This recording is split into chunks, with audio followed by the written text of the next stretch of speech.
Next, what we're going to do is introduce you to our career panel, and they are each going to represent a different category in this brochure that you have. Halley, I see you've joined us. So if you can unmute and introduce yourself, tell us a little bit about those early middle school aspirations, and then how along your career path you ended up where you are now. Okay, will do. I apologize for any background noise because I am in my office at work right now. Hi, everyone. I'm Halley Riley-Elliot. I am the vehicle maintenance manager here at Killington Resort.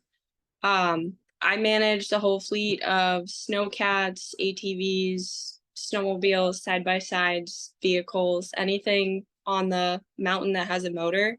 My team manages, and I manage all of my team and them.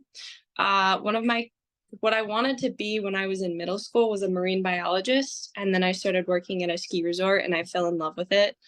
I also dabbled in the healthcare system. I was an LNA for 4 years, I believe, 3 years. And then I bought a Jeep Wrangler and decided that I wanted to work as a mechanic, and I went to Vermont Technical College, which is now part of the Vermont State College, and graduated with my associate's degree in diesel power technology. And here I am now.